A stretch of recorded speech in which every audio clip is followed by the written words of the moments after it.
Jeudi 9 avril 2020, amis internautes MacTV Sénégal, bonjour et bienvenue dans les brèves d'information que nous allons démarrer par parler de la météo. Plusieurs régions du pays sont sous l'influence d'une forte chaleur au cours des prochaines 72 heures, alerte l'Agence nationale de l'aviation civile et de la météorologie. Dans son bulletin de prévention, l'ANACIM souligne que cette chaleur va impacter plus les régions du centre, notamment Diourbel, Fatick, Kaffrine et Kaolack, et ceux de l'Est, notamment à Tambacounda, où le thermomètre affichera les pics de la température les plus élevées. Et nous parlons maintenant du Conseil des ministres qui s'est tenu hier. Le président Macky Sall veut une accélération du programme de résilience économique sociale. Le chef de l'État parle de l'urgence de distribuer les vivres aux familles concernées.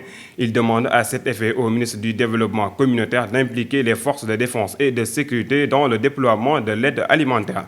Macky Sall veut également le règlement rapide des factures d'eau et d'électricité au profit de la tranche sociale.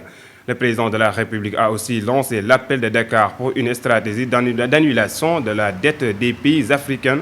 Macky Sall propose qu'elle soit accompagnée d'un plan de rééchelonnement de la dette commerciale qui permettra à l'Afrique d'avoir un nouveau départ dans ce contexte du nouvel ordre économique mondial. Le nombre de cas de contamination communautaire continue de grimper. Sur les 7 nouveaux cas annoncés ce mercredi, les 5 sont causés par la transmission communautaire et les 2 sont en contact suivi. Sur 108 tests réalisés, le directeur de cabinet du ministre de la Santé et de l'Action sociale a annoncé que 8 patients ont été déclarés guéris. Ce qui fait que le Sénégal compte depuis hier 244 cas de coronavirus, dont 113 guéris, 2 décédés. Un malade a été rapatrié de Dakar par ses proches. Cependant, 128 sont sous traitement dans les établissements de santé dédiés au traitement du coronavirus au Sénégal, précise Dr Aloïse Waly Diouf.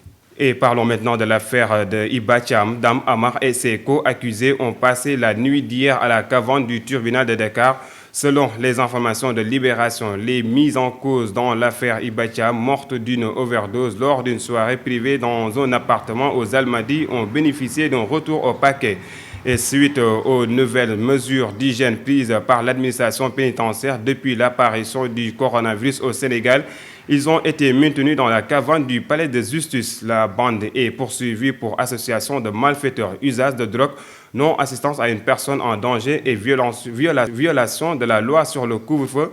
À l'exception d'Amadou Niane, épinglé pour recel de malfaiteurs, ils feront face donc aux juges ce jeudi 9 avril 2020.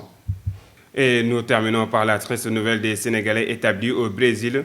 2 d'entre eux ont perdu la vie. Il s'agit de Samba Mboup et Moussa Sène, originaires respectifs de Kaolack et de Ndangalman. Le premier, selon les Échos, a perdu la vie lundi au cours de son évacuation à l'hôpital suite à une hypertension. Le journal signale que Samba Mboup souffrait de maux de tête mais continuait de vaquer à ses occupations. Quant à Moussa, il avait une maladie sévère et ses jours étaient à compter. D'ailleurs, sa famille au Sénégal aurait été déjà prévenue avant son décès et les difficultés liées au rapatriement d'un corps dans ce contexte de coronavirus, en plus de la décision annoncée par le ministre de l'Intérieur interdisant le rapatriement des dépouilles à cause des risques de contagion du coronavirus, les 2 compatriotes décédés seront finalement inhumés au Brésil. Et c'était tout pour aujourd'hui. Merci de nous avoir suivis et restez connectés sur MacTV Sénégal.